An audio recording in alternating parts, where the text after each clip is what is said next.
They named it the Echo Thief Phial, though no tongue could say who first gave it that name. It was not forged in a royal furnace. It was not blessed by an order. It was not recorded in any empire's archive. It appeared in pieces. Stopper carved from pale bone was found beneath a field of ash, humming faintly when touched. A rounded body of jade-black glass surfaced years later inside the ruins of a collapsed watchtower, veined with living green light that pulsed like a heartbeat stolen from something unseen.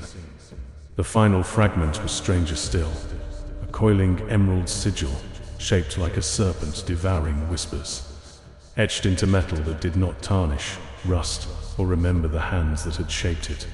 When the fragments were brought together, they did not lock into place with force. They yielded. Glass accepted bone. Metal embraced silence. The serpent sealed its own mouth around the stopper, and the vessel awakened. It did not shine. It listened. Those who stood near it claimed the air grew thinner, as if the room itself had forgotten how to hold sound. Footsteps softened. Breathing felt distant. Even thoughts seemed to lose their edges around the phial. At first, scholars believed it was empty.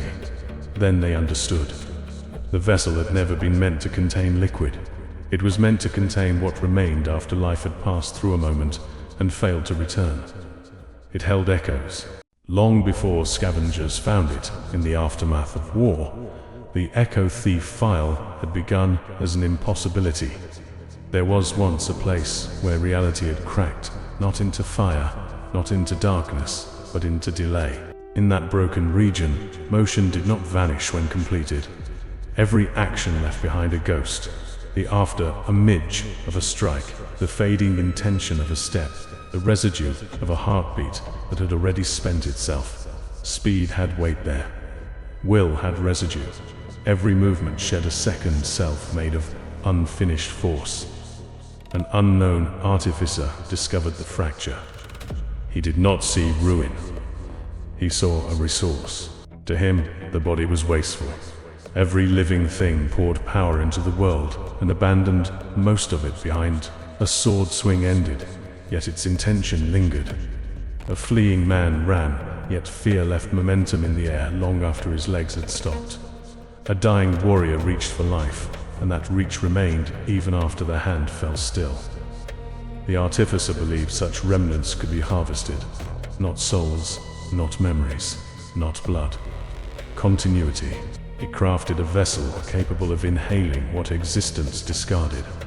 A prison small enough to carry, precise enough to gather fragments of motion, instinct, and unfinished intent. Around its glass, he wrapped coiling emerald metal, shaped into a serpent whose body chased itself forever. Into the bone stopper, he carved channels so narrow they could catch whispers before they became silence. When he placed the empty vessel inside the fracture, the world around it trembled. The phial inhaled. The first echo entered like a spark dragged underwater. Then another, then thousands. The artificer watched the green light bloom within the glass and understood that he had not created a container. He had created hunger. The artificer vanished before his work reached its final form. Some said he achieved perfect motion and slipped beyond the grip of time. Others believed the phial fed on him slowly, scattering him across so many unfinished moments that no single instant could claim him again. But the vessel endured. It surfaced centuries later in the hands of a reclusive collector who hunted battlefields not for coin, relics, or weapons, but for what clung to the edge of death. He believed the final exhale of a dying being carried more than fear. It carried direction, the last reach, the last refusal, the last instinct to live. Where armies saw corpses, he saw remnants. Where priests spoke of souls departing, he studied the residue left behind by interrupted purpose. He wandered after massacres, executions, and failed sieges, opening the phial above the fallen. It did not pour. It inhaled. The air would tighten, Grass would bend toward the vessel. Broken armor would faintly ring, though no hand touched it. The unseen traces of the dead gathered and entered the jade-black glass, swirling inside like a silent storm. Each echo carried something incomplete. A warrior's reflex, a murderer's precision, a child's desperate will to run, a duelist's perfect strike, interrupted by death, a commander's final command, never spoken. The collector did not preserve them, he borrowed them. At first, he used the vessel sparingly. One draught before danger, one sip before crossing hostile roads, one taste before entering ruins where other relic seekers had vanished. The effect was immediate. He did not feel stronger. He felt earlier. His hand reached before he chose to move. His feet found safe ground before his eyes recognized the path. Arrows missed him because he had already stepped away from where he was meant to be. The collector smiled the first time it happened. He believed he had mastered delay. He had only taught the phial how to enter him. Those who drank from the Echo Thief Phial never described it as power. Power had weight, power had heat, power pressed outward. The phial did the opposite. It reduced. The drinker felt loosened from the burden of flesh, as if reality no longer gripped them with both hands. Movements sharpened beyond thought. Actions unfolded before effort could fully form. The space between intention and execution narrowed until it almost disappeared. A blade struck before it was swung. A footstep landed before the ground was touched. A spell ignited in anticipation of its own casting. It was not speed. Speed belonged to the body. This was the theft of delay. The echoes inside the phial unraveled the small resistance that separated desire from action. Every stolen remnant became a bridge across hesitation. Every captured fragment of unfinished motion taught the drinker how to arrive before consequence was ready. Those who witnessed its use often misunderstood what they saw. They thought the bearer moved faster than sight. In truth, the bearer moved with less reality in the way. The world hesitated around them, uncertain which version to obey. One moment held the intention, another held the action. A third held the result. The drinker existed across all of them, fractured but effective, distributed through time like a whispered command repeated before the first word had ended. At first, the effect was intoxicating. Then it became necessary. Then it became indistinguishable from the self. Nothing stolen remains unpaid. The Echo Thief Phial did not demand blood. It did not rot the body or poison the veins. It left no wound a healer could name, no scar a mirror could expose. Its price was subtler, presence. With every use, something essential loosened from the drinker. Not life, but the weight of being alive. Not memory, but the thread that bound one moment to the next. Users began to notice small failures. Their shadows lagged behind them. Their reflections hesitated before copying their movements. Their voices echoed a breath too late. Their dreams began in places they had not yet reached. At first, these things were dismissed as side effects. A small fracture in exchange for impossible grace. A tolerable distortion for the ability to act before danger could ripen. But the phial was not merely lending motion, it was redistributing existence. The more echoes a drinker consumed, the less anchored they became. Their actions multiplied because they were no longer contained within a single moment. Their reflexes sharpened because other instincts moved through them. Their hesitation vanished because other wills had already decided. The body became faster. The soul became quieter. Those who relied on the phial spoke less. They laughed less. They remembered victories without remembering why they had fought. They recognized old companions only after a pause too long to be natural. Borrowed echoes brushed against their minds. At first, they offered precision, then guidance, then intrusion. A hand would turn a blade without permission. Feet would change direction toward dangers the bearer had not noticed. A mouth would almost speak with a voice that was not its own. The drinker believed they were becoming perfect. They were becoming crowded. Long after the collector vanished, the phial was lost beneath war. It waited under ash and shattered armor, half buried in a battlefield where no banners remained upright and no names survived the smoke.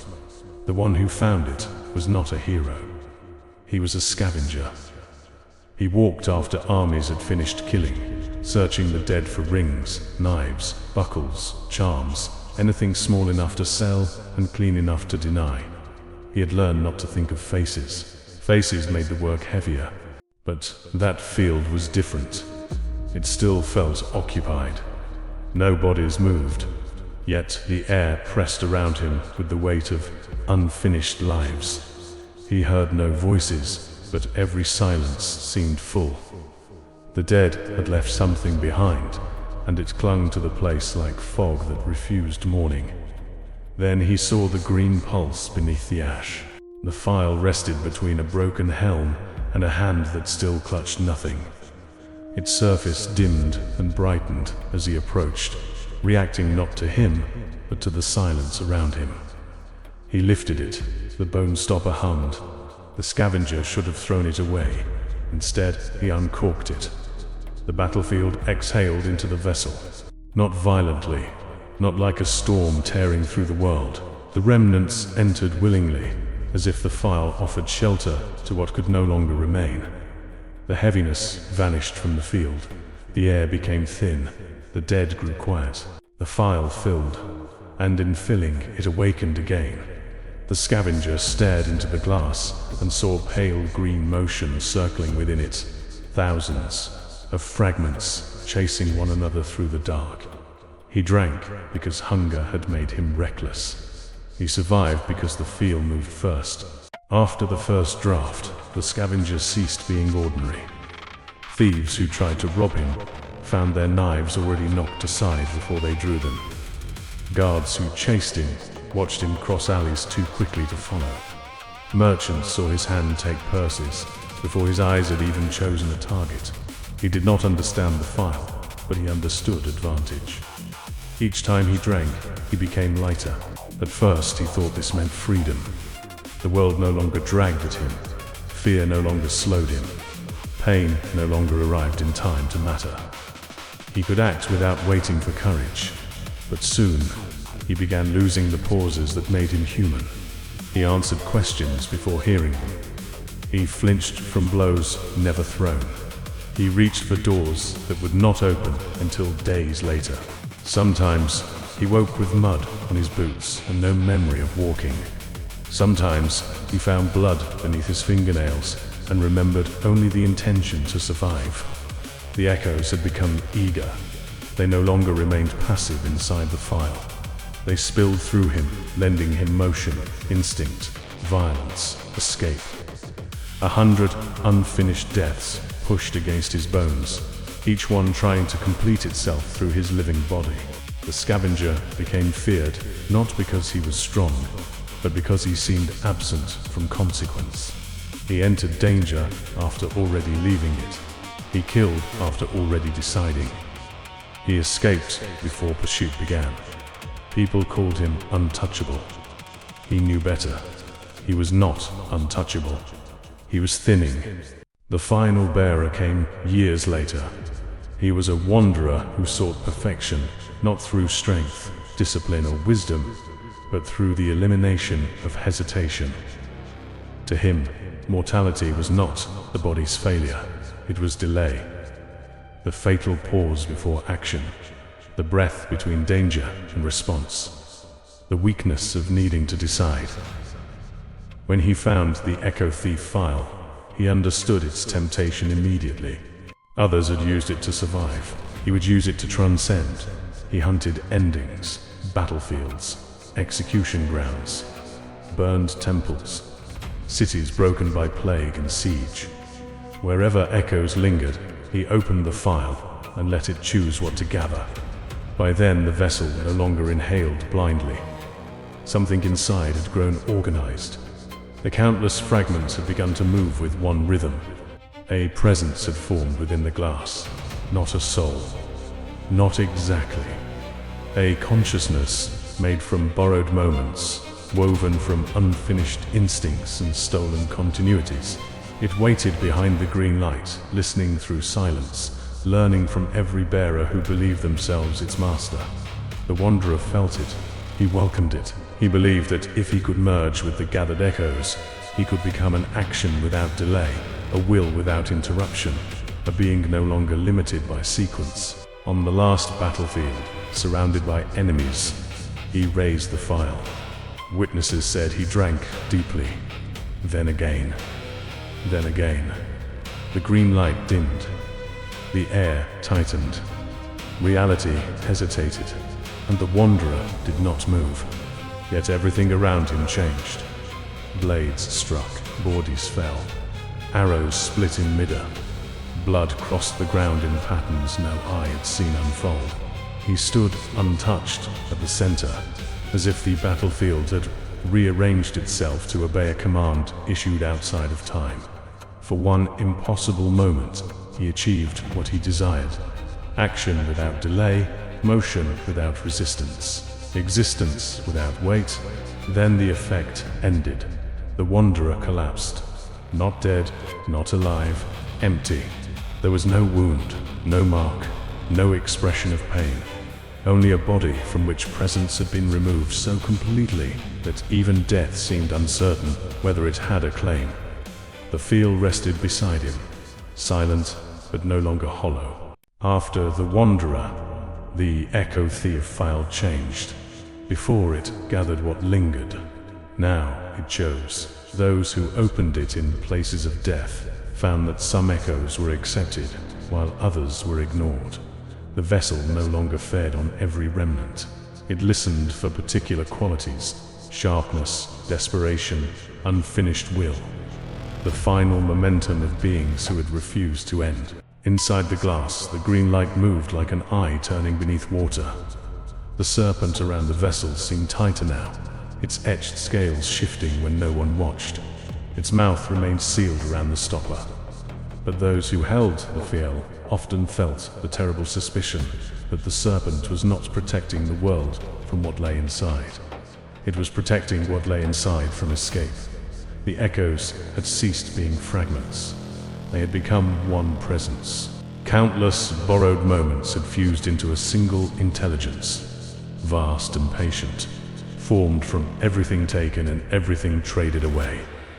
It remembered every hand that had lifted the phial, every mouth that had drunk from it, every body that had mistaken theft for mastery. It knew the taste of hesitation. It knew the shape of fear. It knew how easily living beings would be tempted to surrender pieces of themselves for the promise of acting first. And it waited, not with hunger alone, with judgment. The Echo Thief Phial still surfaces from time to time, always where endings linger, always where silence is too heavy, always where echoes refuse to fade. Those who find it feel the same pull, not toward strength, toward lightness. The unbearable temptation of moving without resistance, acting without consequence, escaping the burden of being slow, uncertain, afraid, alive. They hold the phial and feel the green pulse answer them. They hear nothing, yet something inside them leans closer. The stopper hums beneath their fingers. The serpent waits with its mouth around the seal. The first draft is always small. The first gift is always beautiful. A faster hand, a cleaner strike. A step taken before fear can root the body in place. Then comes the second draft, then the third. The drinker begins to believe they are gaining control. They believe hesitation is weakness, leaving them. They believe the voices behind their instincts are proof of mastery. They believe the echoes serve. They do not understand the exchange. The phial does not grant speed. It removes the weight that keeps a soul anchored to itself. Every borrowed moment makes the drinker lighter in reality. Every stolen echo thins the boundary between self and vessel. Every act without delay teaches the phial how much of them can be taken. In the end, the Echo Thief Phial does not need to kill. Death is too simple. It waits until the bearer has traded away enough presence to become easy to lift from the world. Then the vessel inhales, and somewhere within the jade-black glass, beneath the coiling serpent and the living green light, another echo joins the others. Not screaming, not resisting, only trying forever to catch up with what it used to be.